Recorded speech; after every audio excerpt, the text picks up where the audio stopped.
okay, we were going to finish Cold Springs for today, but both of us, it's not that it's a hard book, but it's a hard topic. Mhm. And so there is a point where everything kind of converges and stuff, and Shannon's already there, and I'm like starting to get there where all of the character stories are starting to like boop into one.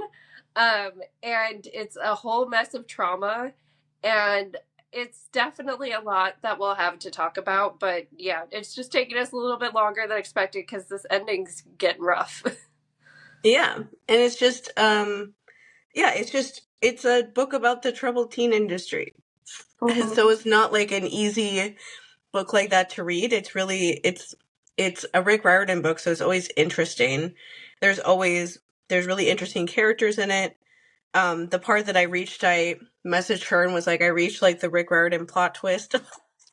Because in every Rick Riordan book, there's like something that happens in the later part of the books that makes you look back at everything else that they told you, and you're like, wait, what?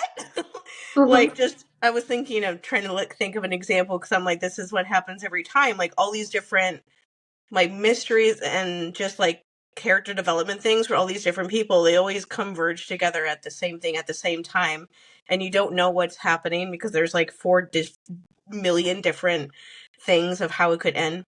And that's like kind of where I got to, and I'm like, oh, that's fun that happened in this book series too. Like the best example I can think of in Percy is like in Titan's Curse, when you find out that Zoe's dad is Atlas. Mhm. And it just like immediately the first time you read that you're like, what? And like if you don't realize it, then it makes you look back at every single thing she ever did, um every scene that she ever had for the entire book completely differently. He does like that kind of thing a lot, um in the in every book really. And we got into that point in this book, but because it's like more like a just a straight up mystery, and not like there Mhm. are mysteries in Percy, but it's more like Greek mythology related, you know? Mhm. It's just more like pure like a mystery around abuse. Yeah. It's like more intense, but I like it. I like it especially because the main takeaway I have from it right now is like because the whole reason we wanted to read this is because Becky Riordan told us to, and she was talking about afterwards how she thinks it's literally like she if she if Becky Riordan tells you to do something, you should just go do it. Like Yeah. just go Exactly. do it.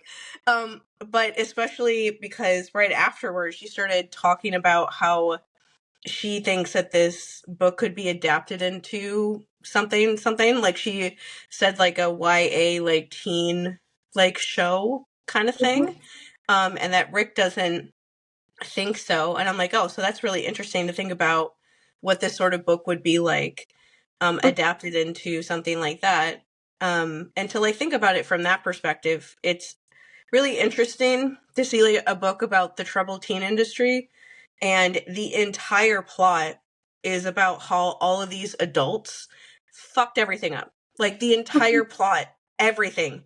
Everything is about these four adults and how, especially the two, well, everyone but Norma.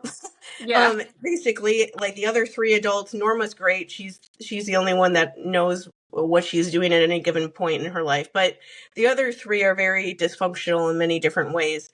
And it's these three adults that make just bad decisions and they don't really deal with it, and those decisions are then affecting their children's lives or did affect their children's lives in the past and are affecting these kids now. And whenever I'm reading this book and I'm like, these adults are desperately trying to find a way for it to not be their fault. They're Mhm. trying to find a way to blame these kids. I'm like, it's your fault. It's Yeah. it's your fault. You're the adult. It's your fault. It's definitely not the teenage 15-year-old child's fault that any of this happened. Is definitely your fault. Um, and it's just really interesting to see a troubled teen book that talks about that like makes everything is the adult's fault, and they just keep trying to find a way for it to be someone else's fault but theirs, but it's not. And considering what the troubled teen industry is like, and that this book, it does not shy away from any of it, it's really interesting. Like there's the like person, I guess, in charge person that does like their chants. Like, I think it's really funny that right now on TikTok, there's this sound of somebody in the military doing one of their like chant things they do when they're like marching or like running in the morning. That is honestly like a manipulation tactic to get the like the the like things they sing, like they get in your head, and they help like build like camaraderie and stuff. There's like a whole study about that. But it's really funny right now because a sound of his has been going like mega viral for the last like month or so, and all of the videos are people dancing to him singing it, but all the videos are kids being like, this is why I would get kicked out of the military. People just saying how they don't want to join the military, but this song sounds great. And the guy whose audio, he's like, no, this is the worst version for this to go viral. And I'm like, no, this is the best version. Get like this generation doesn't want to join the military, but let's like continue to push against that like propaganda anyway. But the like version of that chanting thing when they're making these kids like run for some reason in this book is like telling them like it's not your family's fault that you're here, it's your fault. Like it's your responsibility. You have to be held accountable. And I was like, are you on drugs? Like legitimately, are you high right now? Have you done drugs in the past? Can I check your pee right now? Because there's no possible way. And this is like one of my big like overall statements of life is that like any child, like anyone under the age of 18, if anyone under the age of 18 is like quote unquote acting out in a way where you actually consider sending them to a wilderness camp to have them like atone by being horribly abused for many months on end, and you think that that's actually like a valid thing to be doing, that's a failure of at least 20 different adults. Like there are so many adults that have failed completely in their lives to have that even be a possibility. That's never the children's fault. It's not the children's fault that their life has become the way that it is when they're under the age of 18 and they can't even make decisions for themselves. I wanted to talk about the troubled teen industry stuff, just like an overall like background before we, because like talking about the book, we'll be talking about more like thinking about how to adapt it into something. Like what we would want to, I want to think about like what we would want to change or not, or like especially because Becky told us about this book that Rick wrote, that it was the only standalone book he ever wrote before Daughters of the Deep, that came out in like 2017 or something. And this book came out in 2003. And the basic course of him writing this book was his editor made him rewrite the entire thing, which is why he didn't write another standalone book for so long. That was like the thing to take out of what she was saying from that, which seems like an obvious thing. How long he waited before writing another one. And so it makes like reading this book, I keep wondering like what was his original story? Yeah. Like what did they make him change about this story? Because the troubled teen industry is just like wild. Like one of the things with it is it's not like the camps that people go to. It's not like they're like, we're a troubled teen industry facility. Like they don't call themselves that. They call themselves like residential centers or like trauma informed facilities or whatever. And you kind of have to like look at or talk to them really to like understand what they're really doing, which is not anything good. A lot of them are in Utah because of Mormonism.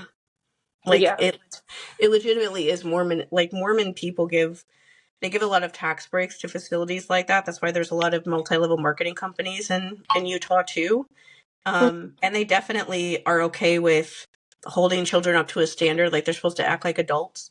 Like I went and watched Paris Hilton's shorter video, and then I watched like a 15-minute video on her YouTube channel, and then I watched like a documentary that she did that was like almost 2 hours long yesterday, and I watched Bhad Bhabie's one from 2021 when she was calling out Dr. Phil, sending them. They were talking about two different camps, but I watched the two of them, and the Paris Hilton one especially hits you really hard because she reunites with some of her friends from when she was there, and they're talking about how her like voice and her whole facade when she did A Simple Life was a total lie. and that all of her friends knew that she was just acting, that the voice isn't real. Her like being like this ditzy girl that doesn't know anything wasn't real. They were talking about how funny it was that when she was on A Simple Life, she acted like she didn't know how to clean anything, like, oh, what's a mop, when they had to do like manual labor at these camps for months on end, and that they knew that she was just playing a character the whole time. And that's really the thing, like she did. She just played a character after that extremely traumatic experience. She just plays a character whenever she's in the public, so that people can't really get at actual her. They just make fun of and think that this character is stupid, but that's not actually her anyway. This robot and this character that I did, and talking with them, like I started remembering who I was before. And just, I don't know. It makes me sad they took that away. But I don't know, I'm just so confused. But Yeah. all of their stories were all of the things that are in this book.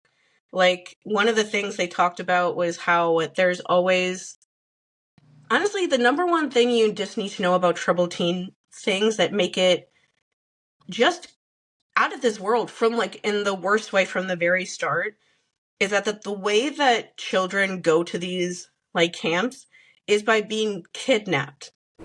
I have horrible insomnia. I'm scared to go to bed at night. I always have this recurring nightmare, no matter what I do.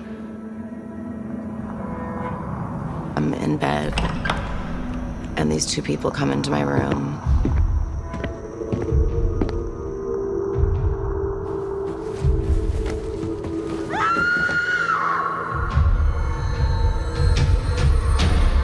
And say, do you want this to happen the easy way or the hard way?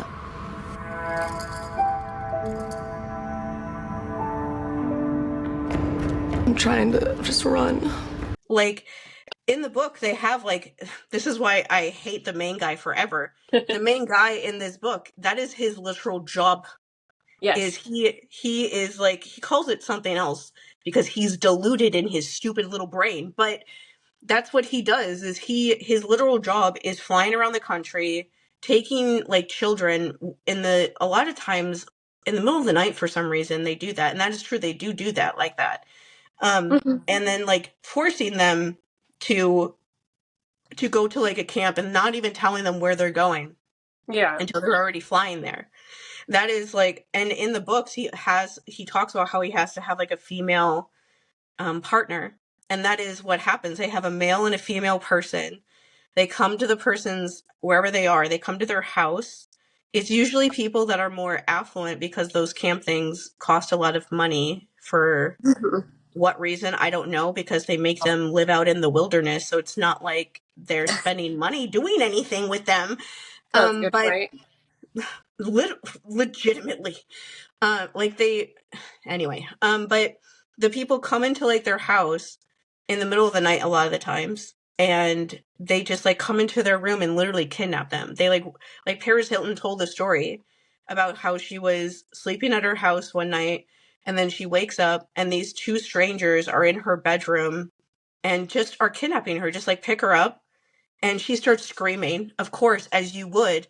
And like the reason why troubled teen stories are always just the most traumatizing thing you can possibly ever imagine from the start.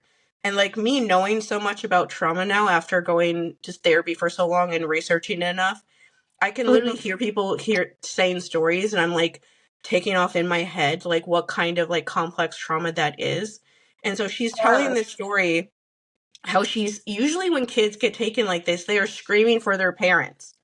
Because if somebody was in your bedroom and you legitimately think that you're being kidnapped, which a lot of these kids don't realize that their parents were okay with this and knew that this was happening until much later on.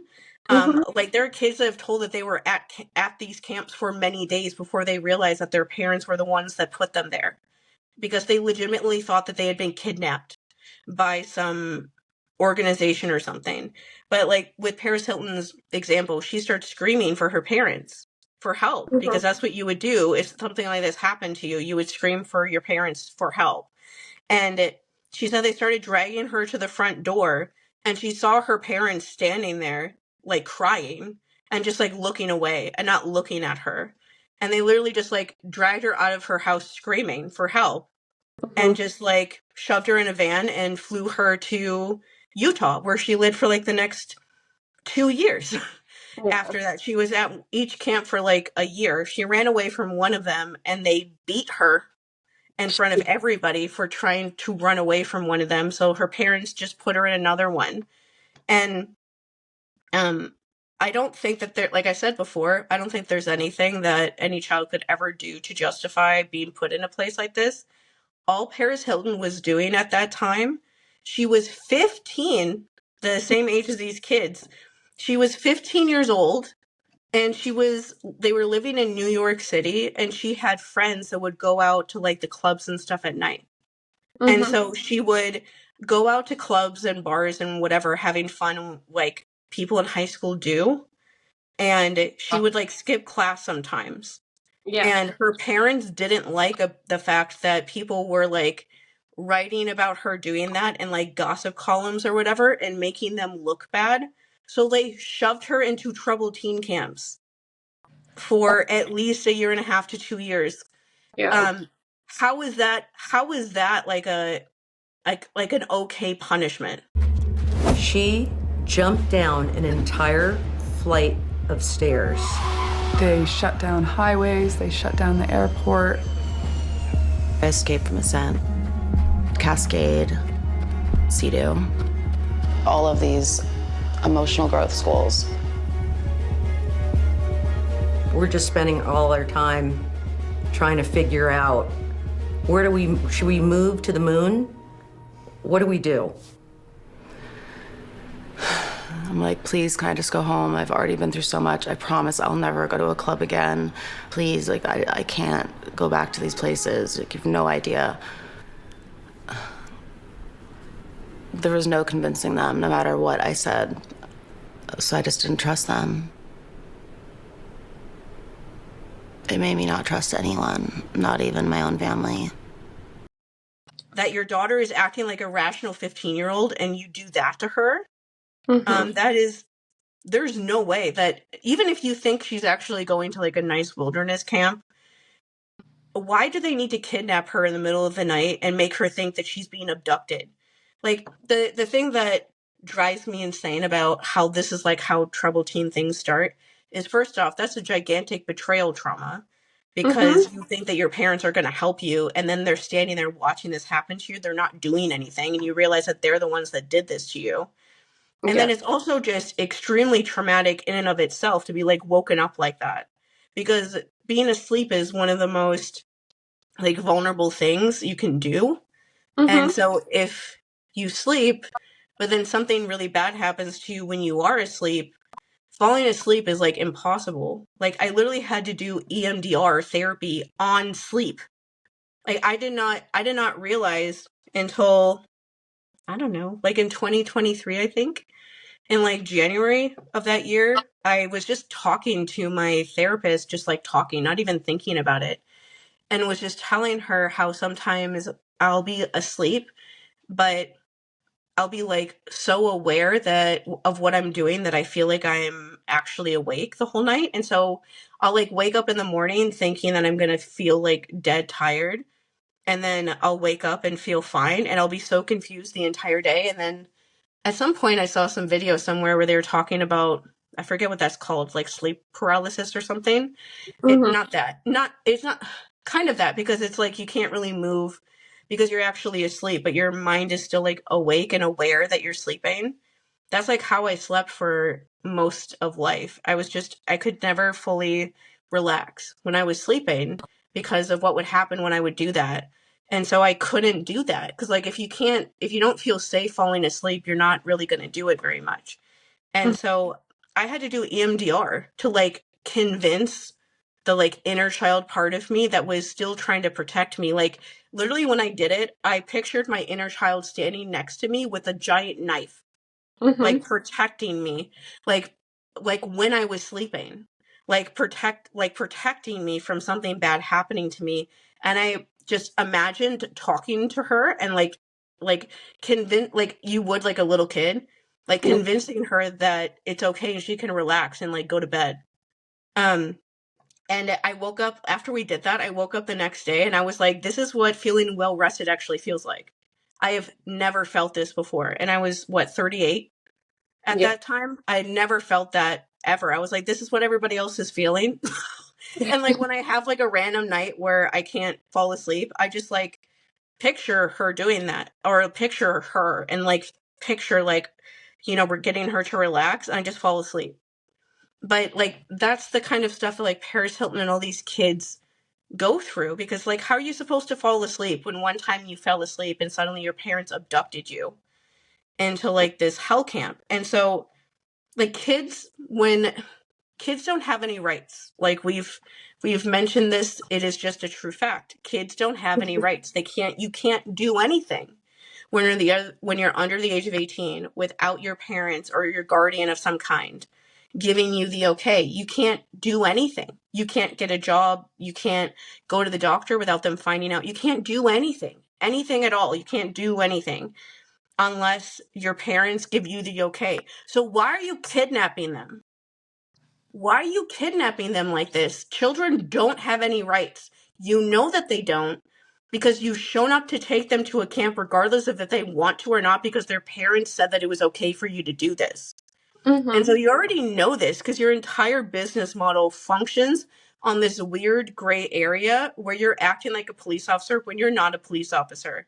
And you're kidnapping children, but because their parents said that it was okay for you to kidnap them, you just keep doing that and you don't get arrested for crimes yourself. And when you're doing this on behalf of like a business that is like making money off of you kidnapping this child and keeping them at this facility for as long as you possibly can. And so it's this really weird gray area already. So it's like, why is it necessary for you to kidnap them in the middle of the night when if you showed up in the middle of the day and told them that they were leaving and gave them like the time to like actually put things together in their head of what was happening and that they didn't have a choice and could leave, that it would be the same thing, except that it wouldn't be so horribly traumatizing for them anymore. It wouldn't be. But I feel like they almost do it that way to like reiterate the idea that the kid is dangerous. Yeah. And that they're like a criminal or something, and that they have to do it like this because they might try to run away or they might try to do something to them. And it's like, well, then maybe don't kidnap them. Yeah. Like, don't kidnap them. It's hard. Like, and this is so one thing that I've struggled with the idea of like breaking no contact eventually is I do know that I'm gonna get told what a crazy wild teenager I was, and that like, you know, that I never got told no and all of this. But like my worst behaviors as a teenager were sex. Like it was sex in a monogamous relationship. And that's like in terms of teenagers, that's not that bad. Like that's not that bad at all. But that's probably like the worst thing you could say I did as a teenager, and I know it's going to get rubbed in my face. But when you really dig deep and you like, okay, but what was the reason I felt like I needed to do that so young? You know, and it's like, oh, I had nothing permanent in my life. And I thought, because everybody says this is all boys want, like, this is how you get a boy to stay with you for life. It's stupid, right? It's stupid teenager logic. But nobody dug into those reasons of, like, why do you feel the need to do this? Well, and also, like, it is extremely developmentally normal for teenage children to want to do that stuff. Because the whole point of being a teenager is that you're growing up and figuring out what you want, like who you really are, what you want in your life. That includes your sexuality. And so some of the ways that people figure that out when they're allowed to like figure these things out without being like damned to hell because of religious bullshit is that they do this stuff. They have sex with different people to figure out what they want to do. Trying to convince kids to never have sex is stupid because it's never going to work. Like, it's just naturally, fundamentally, like, just developmental wise, it is extremely normal to want to do that at those ages. There's nothing wrong with anyone for wanting to do that at those ages. The only people who think that anything is wrong with kids doing that at those ages are people that are trying to weaponize the idea of you doing things like that to shame you so that they can control you. Because generally, if you look into development of children in teenage years, it is very normal for like teenagers experiment with everything, like the kind of friends they want to have, even like the things that they're studying in school and what they think they're going to do, what kind of relationships they want, what kind of relationships they don't want, what kind of jobs they want. Like that's what you're supposed to be doing during those ages. You're supposed to be doing that kind of stuff, and you're supposed to be able to do that without people using that and hanging that shit over your head for the rest of your life because you did something when you were a teenager that was a mistake. And it's like, no shit. Like everyone does stuff that's a mistake. Hello, you're not supposed to be like punished that way for it. That it's a very normal thing to want to do things like that when you're that age. Like I was the abnormal one for not wanting anything to do with it. Like that, it was very normal that kids would want that and like would want to figure that stuff out, because what other time in your life do you have like you're supposed to be safe during those years.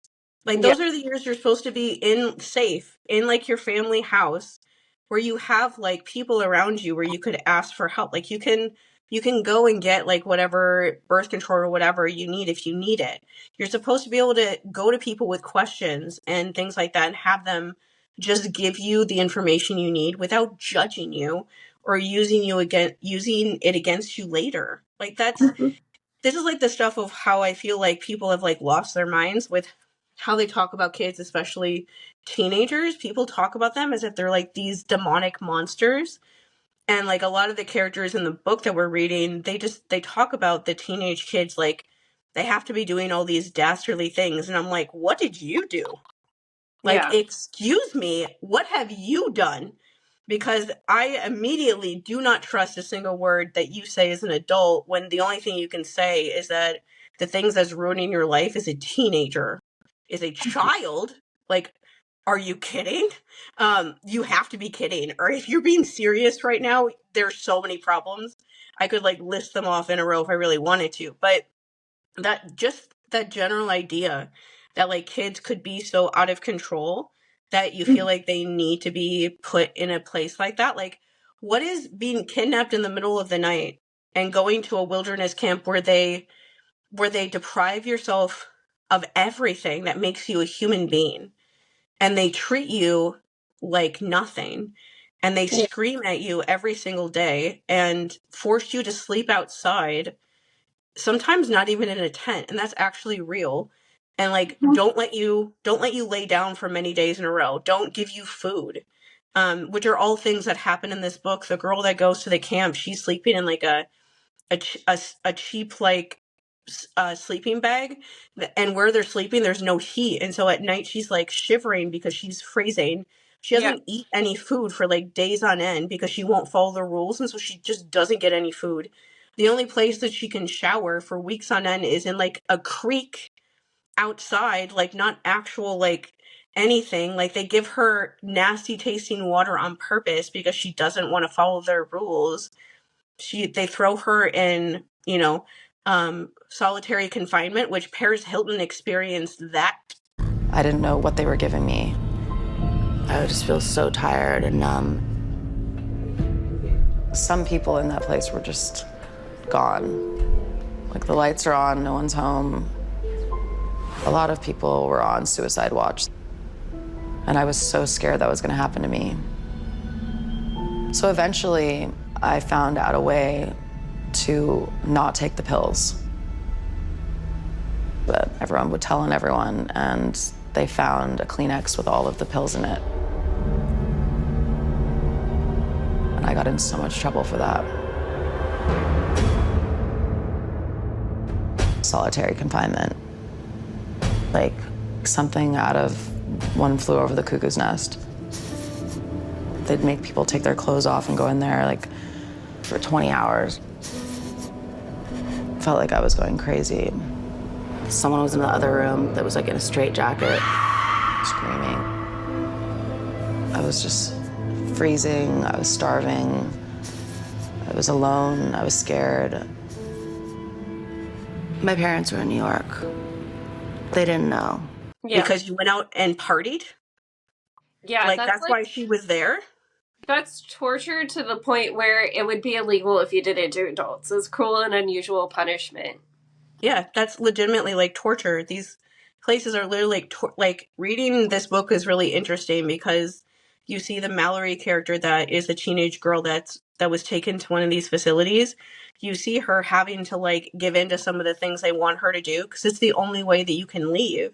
And you see how being under that amount of stress, like going through like literal like torture things, it changes how you just like do things because you feel so different from everybody else. And so like for her, she's talking about like, I used to think that I could only stay here for, if I just stayed here for a month, long enough to be able to like call my mom, that I could call my mom and then convince her to like have me go home.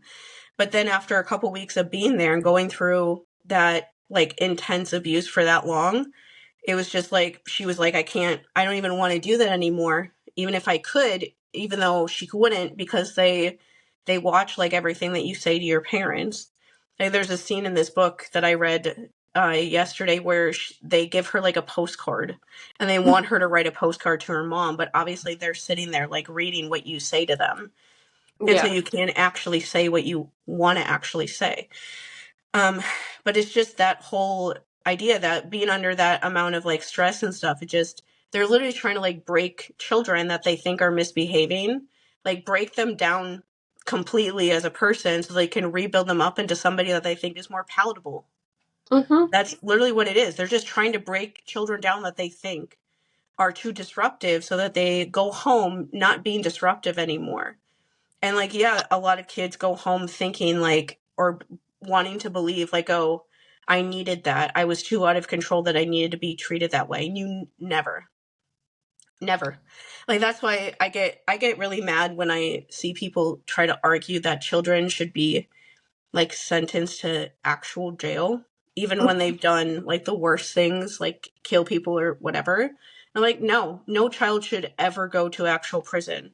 No child should be tried as an adult in court. No child should ever go to prison for any reason whatsoever, ever. I don't care what they did. I don't care if they murdered somebody. They should still not be doing that because they are a child. They're a child and they like, that is so wrong to put somebody in a place like that with people who are way older than them that know way more than they do, when they fundamentally like developmentally could not know the same way that adults would what they were doing. But people just put like adult, like almost like decision making skills onto children as if they know just because adults know. They don't know. They're not adults. They're kids. Like, when kids are that age and they do those things, they don't realize in the same way like you would. Like, imagine you when you're younger. You don't realize like the I can't think of the right word. Like the long-term circumstances or like consequences is the right word I'm trying to think of. Like the consequences for your actions in that way. And one of the things that when you're a teenager is trying to teach them how those consequences happen, and and that part of life is that sometimes you do something and you can't just like get someone to stop just because of your age all the time. That part of it is like understanding that you did this thing and so this consequence is happening because of that thing, in like a healthy way, not in like a punishing them sort of way. Like, troubled teen camps have worse living conditions than jail. They're like on par with jail, and they're like also for profit, but they're also like children. Like, they're not old enough to understand the concept. Like, and it's just, you're just taking the parent's word that they should be in a place like this. Like, what if the parent is lying? Like, parents lie. I don't know if people know this, but like when your parents are abusive, they lie about you. And they say that you're out of control and you're like the problem and everything is because of you and blah, blah, blah. And like you're the issue when it's actually them. Like, that is like a very like patented thing throughout thousands of years. There's a really good nonprofit called Breaking Code Silence for survivors of troubled teen industry facilities. They have a place where you can report like your own testimony. And then you have a place where you can report the facility you went to, because they're still trying to get ones closed. Yeah. Because it gets like, it's literally as bad as possible. Like the Bhad Bhabie video was talking in her video. She talks about how somebody died. That one of the kids at the facility killed like a couple of the people who worked there, and that they like didn't want to tell them anything about it, but it happened when they were there, and it was the camp that Dr. Phil sent her to. And I've heard multiple things in the last couple of years, because of course on TikTok I'm going to see troubled teen industry survivors videos. Ever since I got on there, I started seeing videos from people like that, and they were talking, and in the years since I've been on there, they were talking about a couple camps where children like recently died in the last like since 2021. When I got on TikTok, people died, and the camps ended up getting like shut down, but a kid's dead, like because their parents sent them to this place, and that place killed them. Did Rick Riordan's mom, who was also an ED teacher like my mom was, did she have like students that he knew?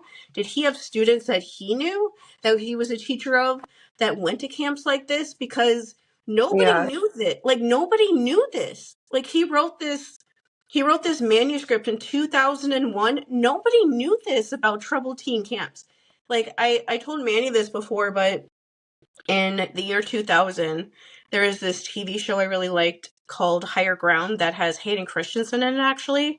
And I watched that show like right before he was cast as Darth Vader. So it was so weird that I knew who he was when most people had no idea who he was when that happened. And my mom and I used to watch that show every week. And it was a show about like a troubled teen camp in like the way that you would want it to be. Like the show was like, it was run by two people that were former addicts that met when they were in like a rehab program like this, and they had like degrees. Most of the people that work at camps like this don't have any degrees. Like even the main character in this book was a teacher. Just because you're a teacher doesn't mean you know anything about psychology.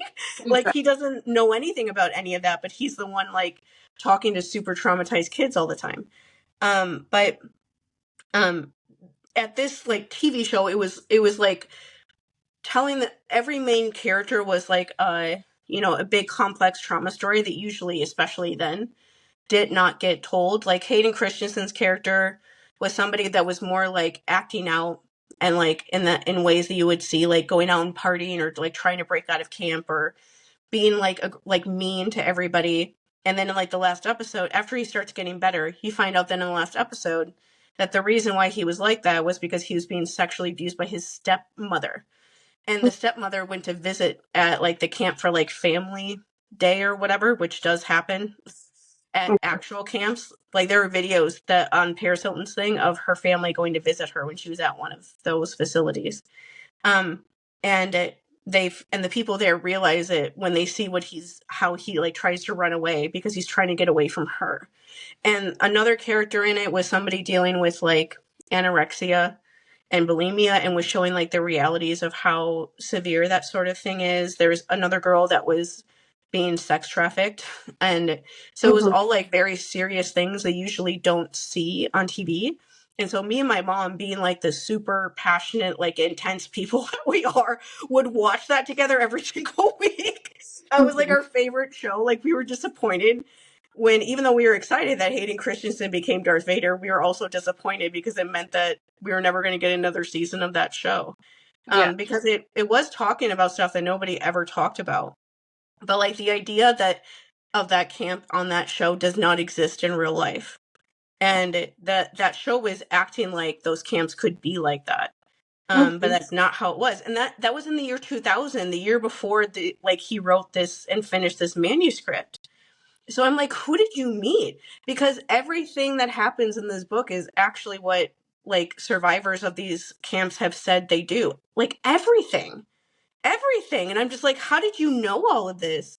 Somebody had to have told you some of this stuff and trusted you enough to actually tell you the truth, because people don't tell people the truth about places like this because you don't think that people are going to believe you.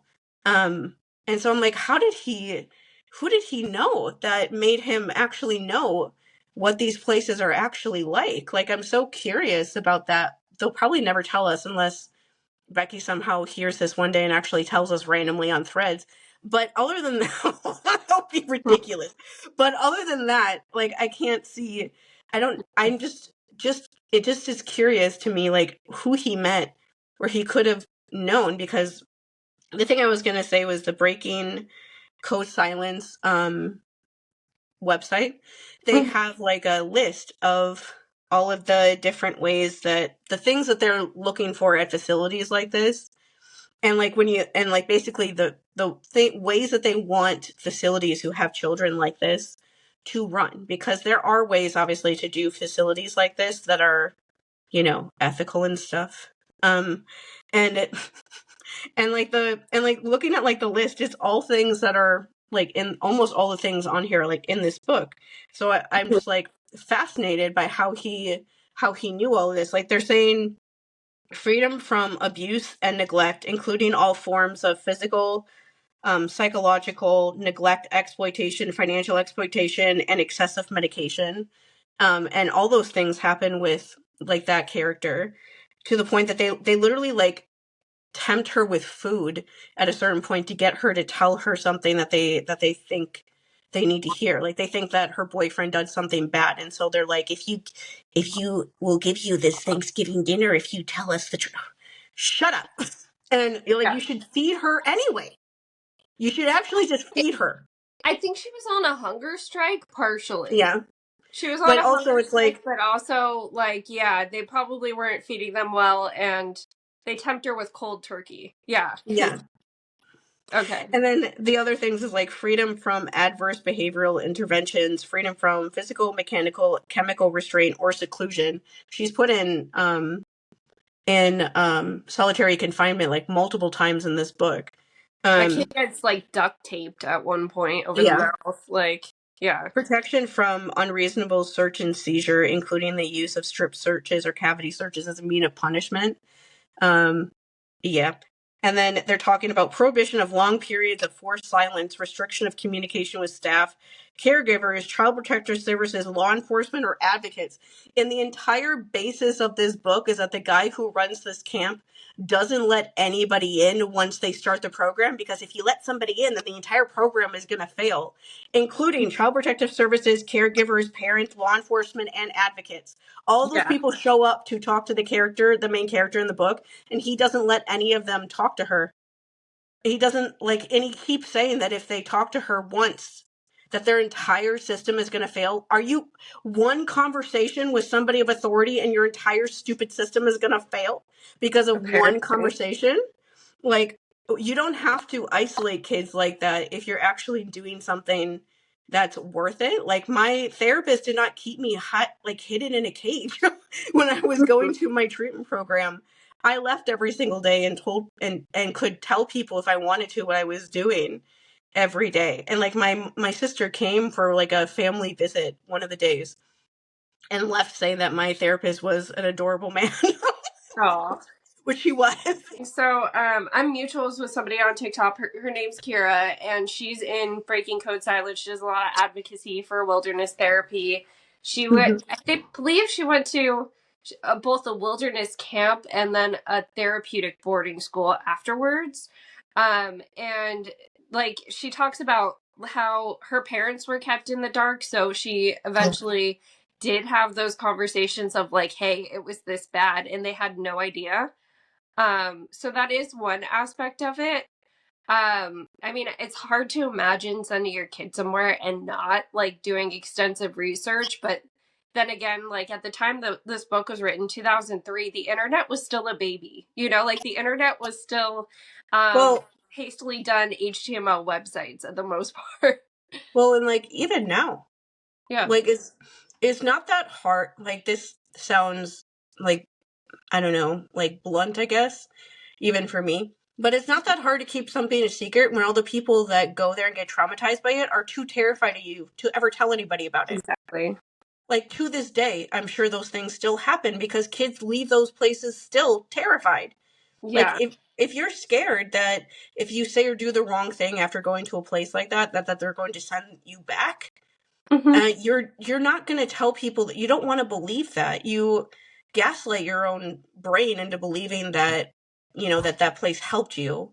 And because then at least something good came out of this horrible experience instead of it just making everything even worse, which is the obvious reality. But nobody wants to believe that. Nobody wants to think that. Nobody wants to think that you just went through this horrible thing that doesn't help you and just made all the problems you had in your life even worse. Mm-hmm. And so yeah, it is like the worst thing ever to tell family and stuff like that, which is why a lot of times people don't know. Like Paris Hilton's videos, I wanted to like punch her family. All of them. Her dad wasn't on screen, but I'll punch him too. But like her mom was, and her mom, oh my God. Remember one of the top comments from her on the video was somebody saying like, in those videos that I watched came out in 2019. And Mm-hmm. so since then she was talking in this video like, I don't know if I'll ever trust somebody enough to fall in love again one day, but I want to trust somebody enough to fall in love again one day. And she was talking about how after she left these facilities, she just wanted to make as much money as possible so that she had enough money where she would never get like stuck in this situation again.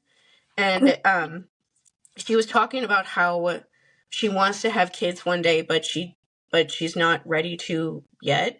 Now she has 2 kids. And so I know that she worked through some of her stuff, I think just talking about it in this hugely public way and it like completely changing how everybody saw her must have helped a lot. But she was talking about just her mom talking in this video. Like one of the comments said that her, like, I remember at the time when Paris had her first baby reading something about how her mom didn't know that she had given birth, and she's like, now I get it. Mm-hmm. And because her mom is that horrendous in this thing, she's talking about how, oh, she kept acting out and she kept trying to run away, so we just put her in another one. And she was like begging for them to let her come home, Mm-hmm. and they just like wouldn't let her come home, and very extremely like dismissing and downplaying all the things that they put her through.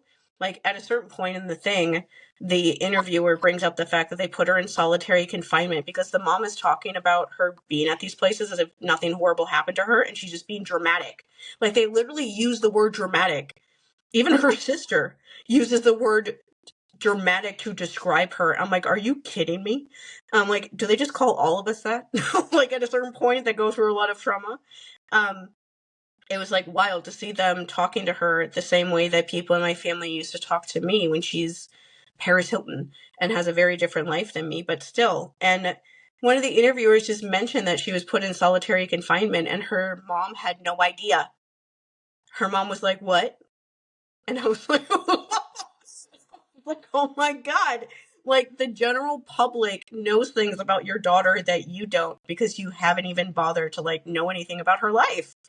Because if that stuff was out in interviews and stuff by then, Yeah. and so she could have found out if she read like a story about it, but she didn't even do that. And it was just, even her sister was extremely dismissive, like saying like, oh, have you ever, it was like giving me extreme flashbacks to how my sister and I used to talk to each other before everything blew up in my family. Like me, I like blew up everything in the family by making everybody deal with their shit.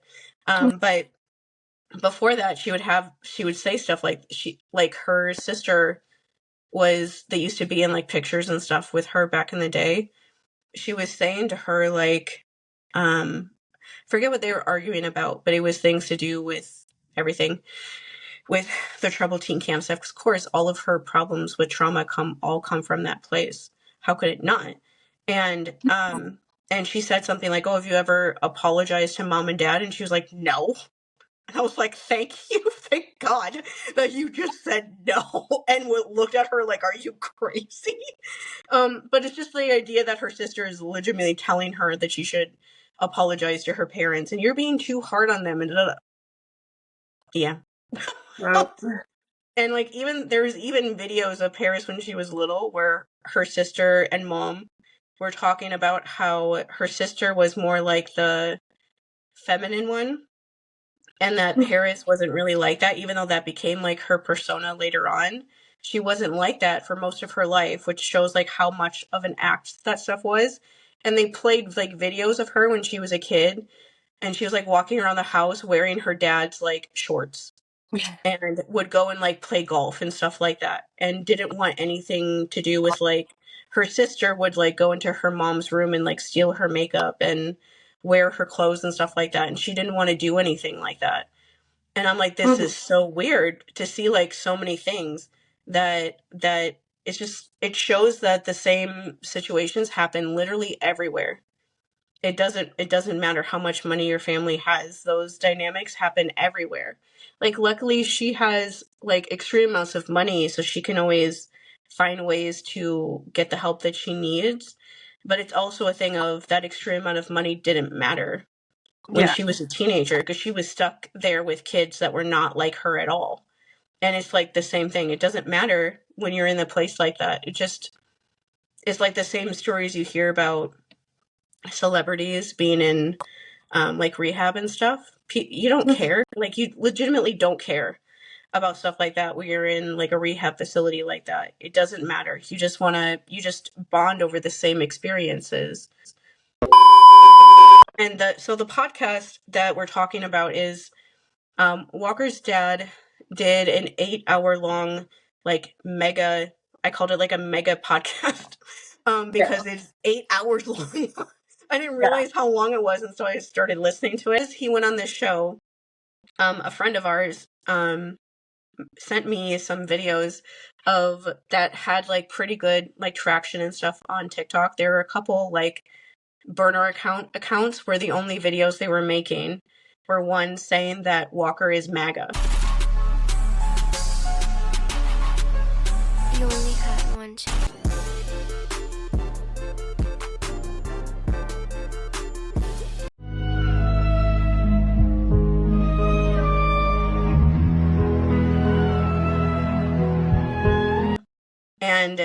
And the videos had like hundreds and thousands of views, and there's only like 5 or 6 videos on these different accounts, but every single video was just that. And so I started seeing, and she started sending me videos of like other people, like other kids and stuff, making videos saying this stuff. And she was upset by it, like I would be, because the person that we're friends with has a family that is right-wing when they are not. And so they know what it's like when you have, like, when you don't believe in what your parents do, but they're still your parents, and you still have to like try to make that work. And this is like why the situation is so difficult, is that Walker is a child. And so like, what is he supposed to do? Yeah, he's still a minor, still has to live with this dude. Like, there's no escape. I do want to say really quickly, like, the Gen Z preoccupation with who people are following, I don't understand to some extent. Like, I get if you're a very public figure, sometimes it's like a curious thing, but you could follow somebody because you want to hate watch, like, and so I don't take it too seriously sometimes when people do that, but I do take it seriously when it's people who call out other people for doing that, and then you look at their family. I have to call out Jessie Smiles for that because her husband follows not just Donald Trump, but literally all of the Trumps and like Trump hotels and Occupy Democrats. And Oh my goodness. So That's like so weird considering like how her podcast is. Well, the last 2 podcasts have been, because she called out Raw Beauty Christie, and then the next one, it was some streamer that also had something like that. But anyways, getting off track. I don't love paying attention to those things because I do think most of the time it's not as serious as people make it out to be. But like in this case, Pete Scobell, Walker's dad, has been trying to be famous in his own right since way before Walker was born, basically. And he's tried multiple avenues. You know, first he had a very prolific military career. He got pretty much as high as you can go in the Navy. And then he got taken out by a TBI, had to quit that. Um, he tried at one point to be in skiing, right? And also tried to be a country singer. And he did a whole bunch of circuits of doing public speaking. So he's very, very public. He's a very public figure, and he's still trying to be, clearly, with doing this podcast. So there is something to it in this case, just because of who his dad is trying to be. Yeah. And that's really what it is because his dad wants so much to be like a public figure. And obviously we do this thing. We get the general idea of like wanting to talk about things that you've been through on the internet so that people who understand will like come and find you and talk to you about it. But but we don't have kids that are famous people. And like Walker specifically does not like public attention like that. He's always been a very private child actor. Like, not all child actors are like that. He's actually different, honestly, than most of the other kids on the Percy Jackson set. Will like post pictures of just normal life things that they're doing, like what they dressed up like for Halloween and just like normal stuff like that. And he's never done that. Like when season 1 of Percy just ended, I looked up like all of their TikTok accounts because all these little kids had one, and he had one since the beginning of 2022 when like the Adam Project had just come out and things like that. And all of the very first video on there was him telling his fans to stop shipping him and his friend Momo by duetting a video that somebody made of like shipping the two of them like romantically, and him looking right at the camera with her sitting next to him being like, you know that we can see this, right? And so like the very first video he ever made was him telling his fans to like get out of his private life. And so he's always been like that. And like, you as a dad should know not to do something like this, knowing how it's going to make your son's life a lot more complicated. Because your son, of course, is going to want you to do something like this. Because if your son thinks that it will make you happy, a kid is going to want you to do it. Because they're your child. They love you unconditionally.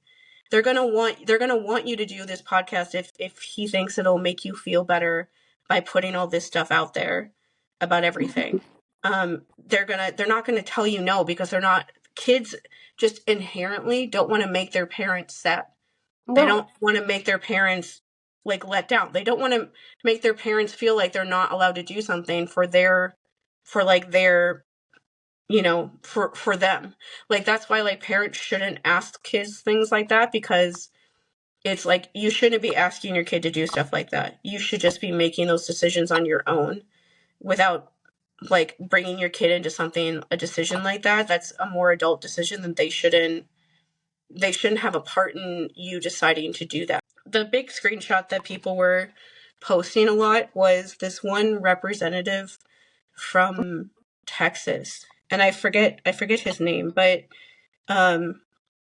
Morgan Luttrell, because when I was listening to the Gargantuan podcast, when I was listening to his dad's podcast, I knew like at some point he would start talking about when he got TBIs and things like that.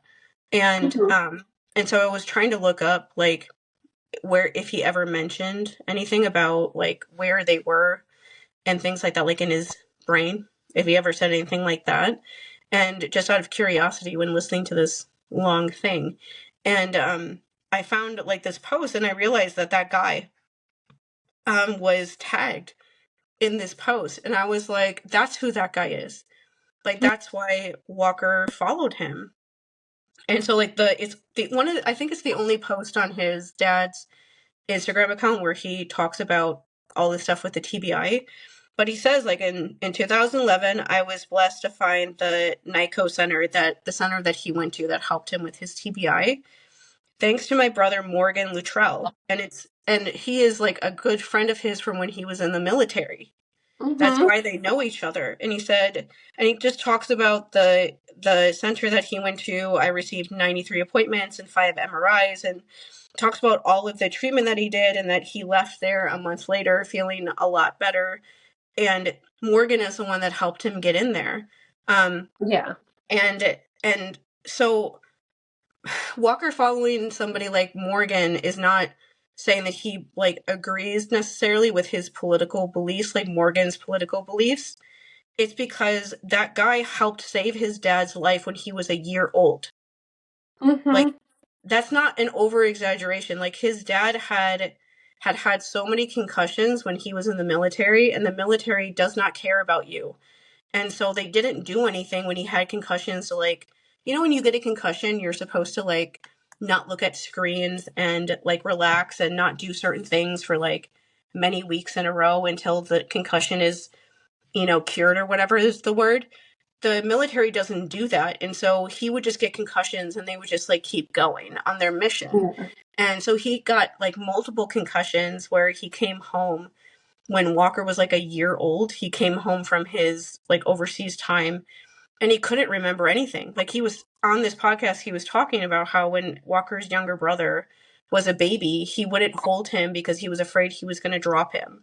He couldn't remember anything. He would like go to the store and forget why he was there and would have to call like their mom and ask why he came to the store. And he would be there for like an hour and walking around trying to remember why he was there, and he couldn't remember. He would like go to leave the house and would forget like everything. Like, he would forget his wallet, so he'd come back inside, then he would forget one other thing and come back inside, and he realized he forgot his keys, and he couldn't remember anything. He couldn't remember anything at all. He would like he would like literally walk away from conversations like mid sentence because he would like forget that he was talking to somebody when they were standing in front of him trying to talk to him, because his brain was so like messed up that he couldn't remember anything. He couldn't sleep at night. He had lots of like body pains, like neck pain, back pain, like really bad headaches, really bad vertigo, and all these things. And he went to that facility to actually get like the help that he needed, and he left that place not having those like body pains and headaches and stuff anymore, and being able to actually like remember things again. And he has to be careful about concussions and stuff for the rest of his life, sure, but he's okay. But like, he couldn't do anything before that, and this person is the one that got him into this place when Walker was like a year old, 2 years old at the most. Yeah. And so growing up, he would just know that person as somebody who really helped his dad when he was really little. And one of the things that's weird about kids is that when you're that little, they still pick up on things when they're that little. Mm-hmm. Like my niece is 2 years old, and there's times when, like, one time I got mad at my sister when she was being overly mean to my mom, and I actually like, it was bad enough that I actually like told her to stop and things like that, when I usually don't do that kind of stuff. And she had never seen me get mad before, because I'm usually never mad when I'm around her. And so the rest of the day she kept being like, "Is Shannon okay? Are you okay? Are you sad? Are you mad? Are you okay?" And I just kept telling, every time she asked it, I'd be like, "I'm fine, sweetheart." And I would give her like a big hug, and I would say, "I was a little upset earlier today, but that's over now. That's okay now. Everyone's okay now." But she does that kind of stuff. She'll go around the room sometimes and just ask everybody if everyone's okay. And so like, you kids that young, even when she's only 2 years old, they still pick up on things like that. And Yeah. so it's like, somewhere in little Walker's brain, he had to know that his dad wasn't all right. And even if he wouldn't understand why at that age, he would know that something wasn't right. And then after he went to this place and was gone for a while, he came back and he was okay. And like, that person is the one that made him like that. And so it feels like a ridiculous thing that people are saying that he's like damned to hell forever, mashing up his name with Charlie Kirk and acting like they believe the same things because he followed that guy on social media. And it's like, that guy is like a family hero to them, not because of their politics, but because he helped his dad get into a facility that brought him back to being himself again. It's his dad's friends Like all the people that people are finding are his dad's friends. Yeah. And like you can be upset about the fact that his dad is so well connected with people in this world that he knows all of these people. Like I don't like that either. But it's also like it's not fair to blame him, like the kid in this situation, for that. Like out of everybody to blame, he's the last person that should ever get any of that because it's not his fault. It's Yeah. just that's his parent. Just to talk about like the whole weird like social media thing. Mm-hmm. The point that I wanted to make for people when they look at people's like following list and think that shows who they are. Like first off, just as Percy Jackson specific, the kids that are all on this show, they've had these accounts since they were like tiny little babies. Yes. Like Walker deleted the older posts now from when he was like was before he was famous. But there used to be pictures of him when he was like 10, 11 years old, which it was in 2019 because he's a baby. Yeah. But still, like that was just, he was a kid. Mm-hmm. He used to post pictures on his mom and dad's birthday saying happy birthday to them and how much he loved them. Because he was a literal child that was using this account, just like how everyone else that is on this show is. They didn't know that they were going to be like some public figure one day. And so, so looking at like their following list and looking through it, it's just like, when was the last time you looked at your following list? There's also the obvious statement that they have social media managers. They have social media teams that look at some of the things. Like, yes, you can tell when they're like posting things, when it's them posting things. It's not like they don't have access to their own accounts, but they're also not stupid. They're very aware that these are public things that they're saying. They are a public figure meant for public consumption. Their social media accounts are also that. They know that there is somebody out there whose job it is to like cultivate a social media following, like follow certain people to give a certain idea of those people. Like that's literally like I used to work very part-time hours, like 2 hours a week with a friend of mine that does social media management as a job. She does it for like restaurants in her area. But part of my job was just finding certain places to follow on their following list to like give like the brand like a certain like persona or whatever. And so there are definitely people doing that for kids that are starring on Disney Plus. And so if you are looking at their following list as like a way to judge who they are, you can't. Because it is something that has been made for you in mind. You don't know if they're telling the truth. You will never know if they're telling the truth because you don't know them. They could be lying. Somebody who you think follows the right people could just be doing that because they want people to think that they're that kind of person. Yep. They could be lying. And there's no way for you to ever find out if they're lying or not to you. You will never know. You need to make peace with the fact that you will never ever know this about them. You will never ever know. Because they will never be friends with you because you're a parasocially attached fan of theirs. And there's no way that they could ever be like a friend like that with you when you've built up this like idea, even if it's like a negative idea of somebody, that's still like a parasocial relationship of some sort. Yeah. And so when you like have this idea built in your head about who this person is, there's just no way that you can really ever do that because they're like always fighting against like this image that only exists inside your head. That's not going to work. And so just to make that overall point that even if you think that somebody is like the worst person ever, you can never be sure because, and especially in this case with Walker, who is still a child, obviously he's 16. Like you don't think that somebody like his dad has access to his social media because that's a possibility. He's a kid. Situation of how are you supposed to separate yourself? Like it's your dad. And like I said before, when I was yelling about troubled teen camps, kids they can't do anything without their parents giving it an okay. Like Walker is a kid. He lives at home with his family when he's not on set. He goes to high school with his other siblings that are there. He lives at home still. He has to have a legal guardian with him. I read all the rules when we did an episode about that earlier this year. He has to have a legal guardian with him on set all day, every day that he's on set.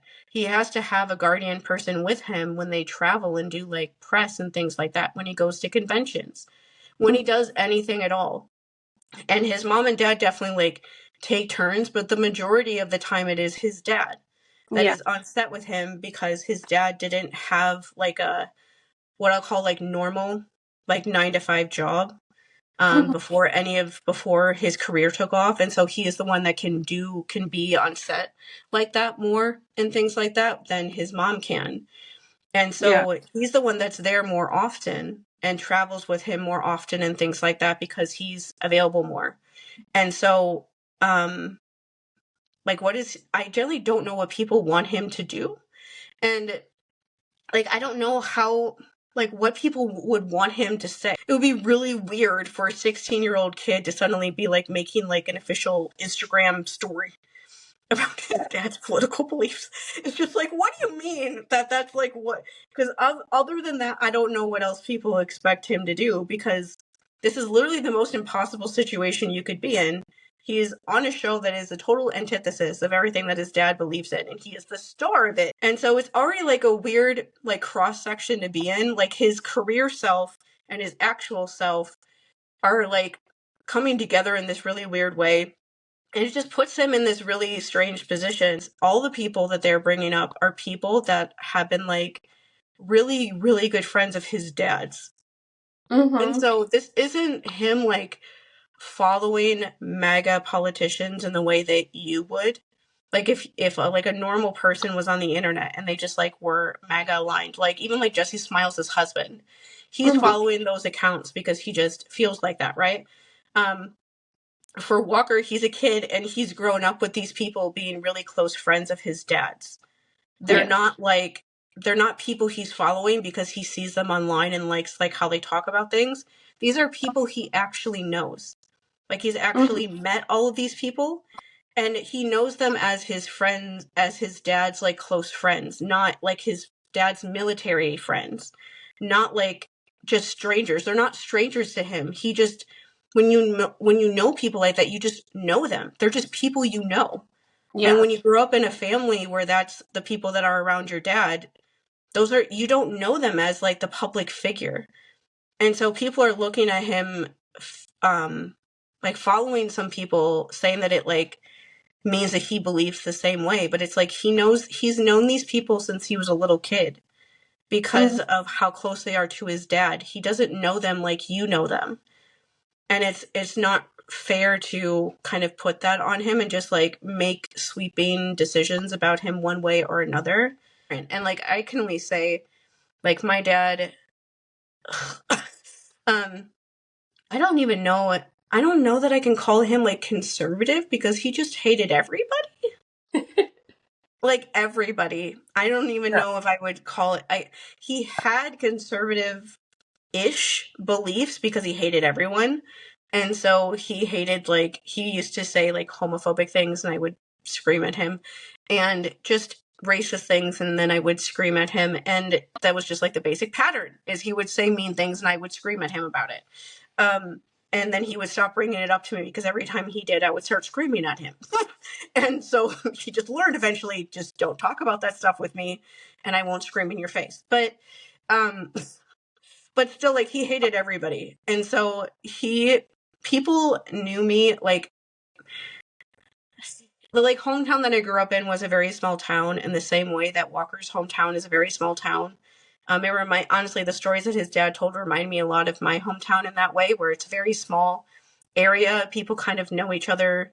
The school isn't that big. Everyone kind of knows each other because it's such a little area kind of thing.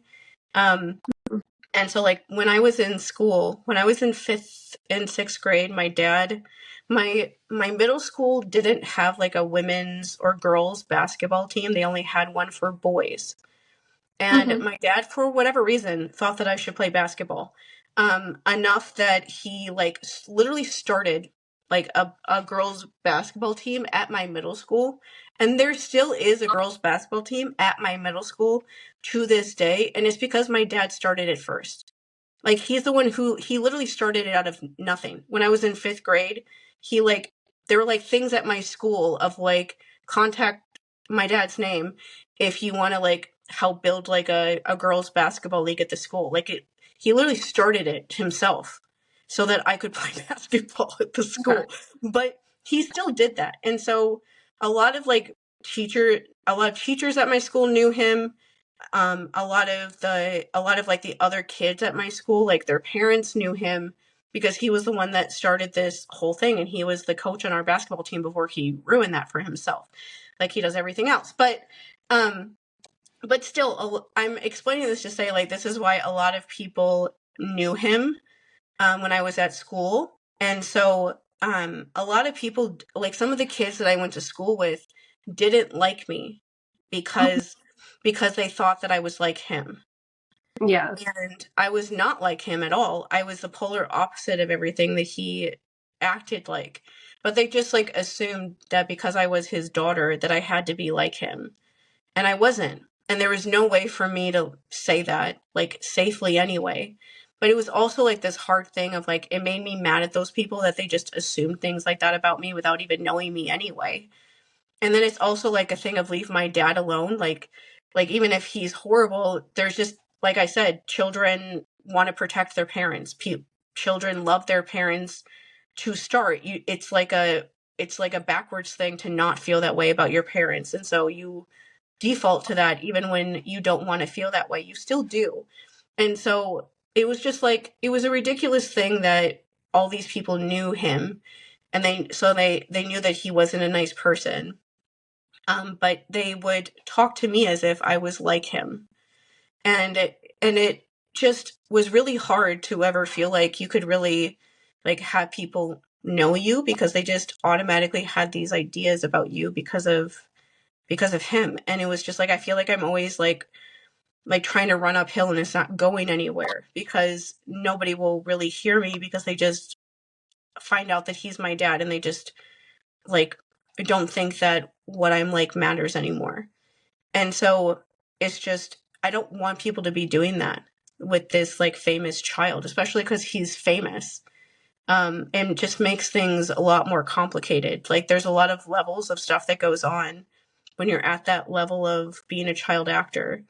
And yeah, his dad putting his stuff out there like this, even if it was for like what he thought was like good reasons, he's still doing it in like the worst time ever to ever tell people how you feel politically like this. I honestly can't think of a worse time in history to tell people like what your political like right-leaning affiliations are than like right now. So yeah, I do wish that his dad didn't choose to do that, but he did. And so like I'm more at this point just, I want people to remember that Walker is like not like that.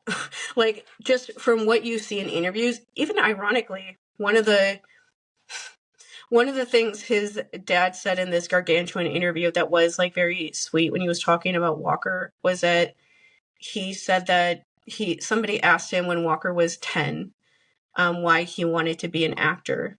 And he said, because when I pretend to be other people, I can understand how they feel. Mm-hmm. And I was like, yeah, he's an empathetic person.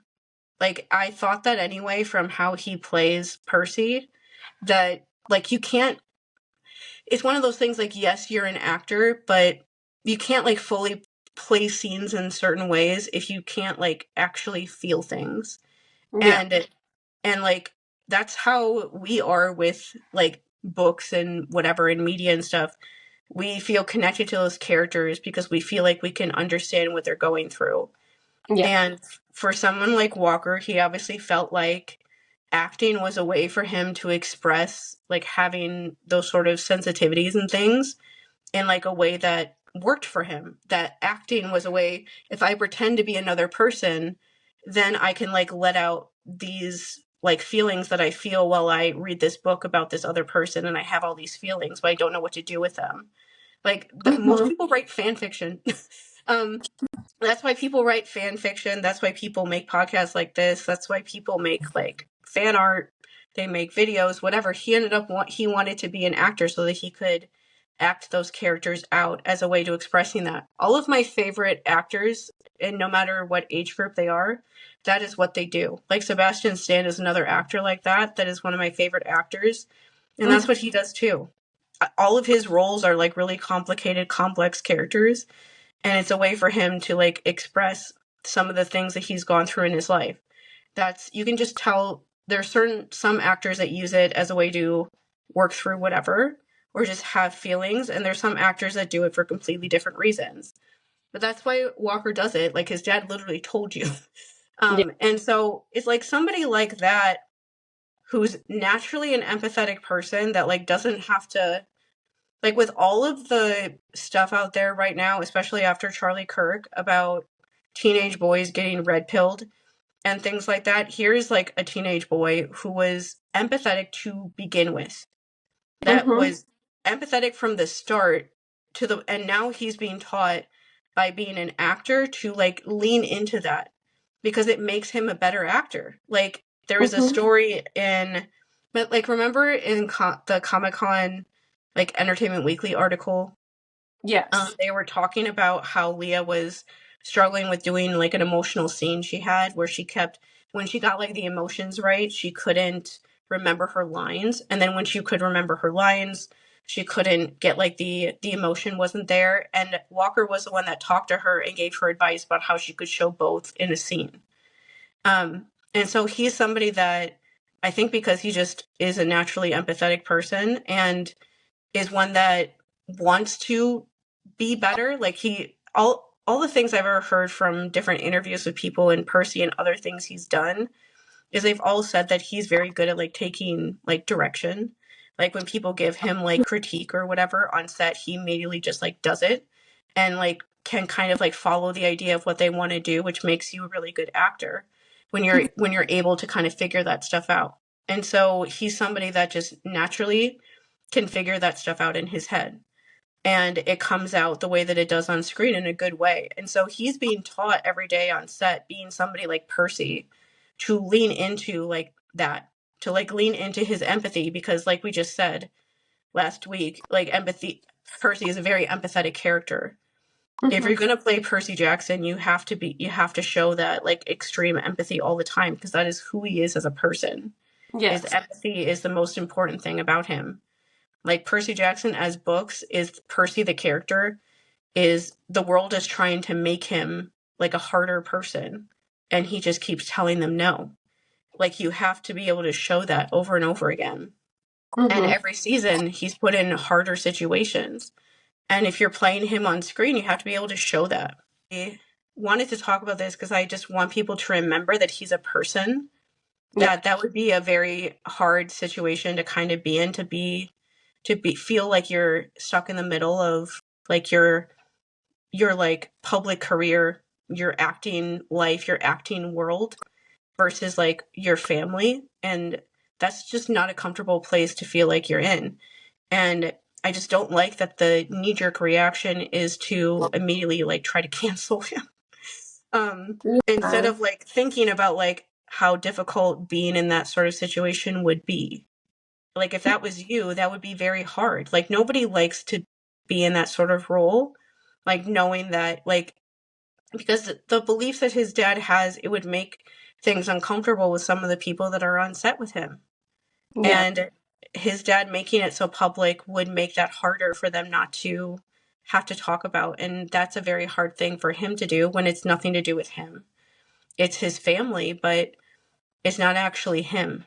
And so I just wish that, especially when it's child actors, I just wish that people would look at it from that perspective. Like these are kids that are just trying to figure this stuff out. They can't control their parents, just like any kid can't control their parent. And just try to think about it from that perspective instead of just trying to cancel him. Yeah. It just it's a lot of, I guess it's like a lot of pressure. Like season 2 of Percy, it was thousands of people worked on that TV show. And And he definitely would not want to be the reason for why some people are now saying that you shouldn't watch it. Yeah. And especially when it's nothing to do with him and it's just to do with affiliations that his dad has, that's just like that's just hard. And I wish that his dad hadn't done that, but he did. And so there's Yeah. nothing you can do about it. But hopefully, like, remember that it would be hard to be in that weird position if that was your dad. And I know intimately what that was like. Even just like on a small scale, that was really hard to feel like I needed to defend him because people would be talking crap about him, but also thinking they're actually right, but I don't want to admit that. And then being angry that they're not even listening to me or giving me a chance just because I'm his daughter, and then being like, maybe I am that way because I am his daughter. It was just a really hard like environment to kind of be in. This is something that like gets me is I get hesitant to post my brother sometimes because he is really MAGA, and I don't ever want that to like blow back on me. But at the same time, I'm never going to challenge those beliefs in him if I just cut him off. You know, I'm never going to be able to show him that like some of the truths that those people say are true or not true. If I just like am another person not willing to give them a chance. And like also just I didn't necessarily grow up in a conservative household. Like I grew up in a Christian household, and my mom like she claims to be a left-leaning Christian but also holds beliefs like, oh, you know, like being LGBTQ plus is the result of sexual trauma. Like, you know, so she's just like she plays the game somewhat, but not really. And like again, like yeah, as a kid you hear these things and like you might accept them because your parents said them, but you eventually do learn, and he's getting more worldly experience than his dad did, which is like wild to say because the man was a decorated military man and probably traveled a lot. But he's getting a more well-rounded experience than his dad did. And so he's going to be a better man than his dad, which like thankfully his dad actually wants for him. But yeah, like I would give Walker time. I wouldn't even like even if he did believe these things now, it's gonna change. There's no way it's not gonna change. Well, yeah, and part of the frustration with how people talk about this stuff, especially right now, is that for somebody like Walker who grew up with like parents and family probably around him that thought like similar things, like you just hear the things that people who believe in these sort of things so much that it just doesn't, it's just normal to you. Like this is like the only thing that you've been exposed to. And so it wouldn't be abnormal of him. Like he grew up with his dad being in the military. They grew up around military people. All of their friends and stuff were all people in the military. And the military is very like right leaning in general. And so seeing people who say the things that they would say and like think the things that they would think wouldn't be out of the realm of like normal for him. That would be very normal. And so the thing about that sort of experience is that you have to let them like experience other people and other things to realize that of how abnormal it would be to hear people talking that way. If the idea of him being somebody like that makes you not want to watch the show, that's understandable. But I also like want to try to stop like the knee-jerk reaction people have of like this person might be this scary thing, so I just want to like cut it out. If you don't want to talk to like teenage boys that you are worried might be on like some red pill pipeline, you should never talk to any teenage boys. Yeah. Like never. Like there's so much content made specifically meant for them. Like there's like boys or young men, I guess, that follow me that say things to me that I see them sometimes repost videos that are nothing that I would agree with, and I will message them and be like, no. And tell them like that's not the right thing to say because of this and this and this and this. Because it's like, where else are they going to learn that? Like all of the media and all of like it's literally everywhere. The people who do that know how to use the internet to get to get like this stuff across. They know how to like weaponize the algorithm and like emotional kind of hooks to get people. They're in Yeah. every single possible thing you could possibly ever imagine. And so if you want to if you want to avoid boys, especially that are like that, then you have to literally just stop talking to all boys. Yeah, you gotta stay off the internet. And also some girls, because girls aren't immune to it either. Exactly. Like, Walker has a sister. Like, his sister is the one that posted stuff about Charlie Kirk, not him. And so it's like that, like, it's just like one of those things of you can't. I know that it's scary right now because of what is going on in the world, but you can't just cut everyone out. It just doesn't work. It's not a good idea. And when it really comes down to it, is you don't really know who he is. You don't really fully know who this family is. Don't listen to this podcast because then you will know who this family is and you can never take that knowledge back. But but as it stands right now, you only know, and even after listening to the Gargantuan podcast, I know what his dad thinks his family is like. Exactly. I was just about to say that. That's like one perspective of what his family is. It's probably very different if you talk to his mom versus his sister versus him. Yeah, everyone has a different opinion. That was part of the interestingness of listening to him, was being like, I wonder how his dad got to thinking like this specific way. Or hearing him say certain things and being like, I wonder if anybody else in his family would agree with that statement, because it's one of those things, if you see yourself a certain way, that doesn't mean that anyone else doesn't necessarily see yourself that way too. And especially when you have kids, your kids are not going to be old enough to like really tell you the truth about that kind of stuff until you're a lot older. It's like our big summary with this whole, like, even bringing this up is just, this man, like, it's gonna take Walker a while to unpick what's hit himself and like what's his family and, you know, like who these people are that he's known his whole life. So he's like, what, 16 now? It's not a good time to judge him on this kind of stuff. It really isn't. And give him a few more years before you decide he's somehow some like MAGA lost cause.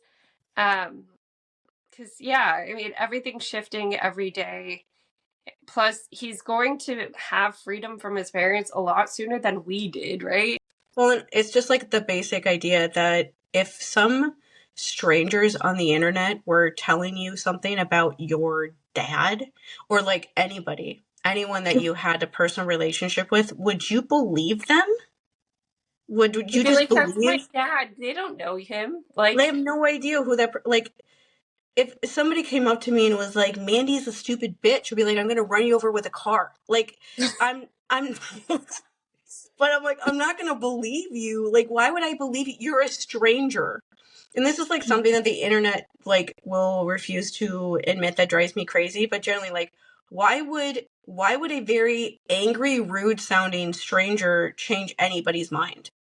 If you think that something like that is happening, making videos like that is the thing that is going to make him not even think about it if he is feeling like that.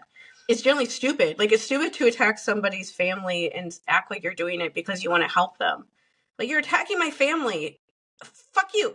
Like, why would he listen to anything you have to say? Generally, why? yeah, Like, I know you have good reasons. There's no reason why he would. And so even if you want to do that, he's way too famous for that to ever be something that would work. And it like doesn't even work with like influencers, because you don't, like I said, like, we're not anybody, but if somebody tried to do that with her, I wouldn't even listen. Because I'm like, you don't know her, you don't know me. Why would you ever say something like that to me? You don't know what you're talking about. Like, people have said things like that to me in my comments, and I'm like, about me usually, and I'm like, you don't even, who are you? I've never even met you before. Why are you saying my name like we've talked before when you're a perfect stranger? You're just saying my name to sound scary. And it's just this whole weird thing of like, why would I listen to somebody that's going out of their way to be really mean to me about somebody that I actually know in my real life that they don't know? Yeah. Like, that doesn't make any sense. Yeah. All right. Well, we gotta end it here, but Next week we're going to talk about Cold Springs, the book, and we have a couple topics we've been bouncing around that honestly were half baked anyways. So, we'll get there. And yeah, we don't have necessarily a huge plan for after Cold Springs, just because things are going to start rolling more and more with Sea of Monsters and with Titan's Curse currently filming. That it's like, yeah, there's going to be some like wiggle room we need to keep just in case something goes down. I Well, know. and also, like, Yeah. Sea of Monsters starts in a month. Yeah. Like, it's like Oh November gosh, 4th. it's a month now. I It's didn't. November 4th right now. It starts on December 10th. Yeah, Like, getting it's close. it's only a month away, so it's like we can't really start something new because we're never going to finish it. Exactly. So we're just doing this instead.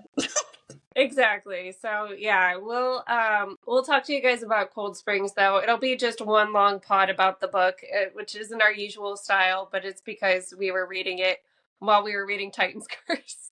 Mm-hmm. Yep. All right. Well, we will talk to you guys next week, and I can't think of another sign off because my brain's dead. That can be our sign off. Our brain's dead. Goodbye. Yep.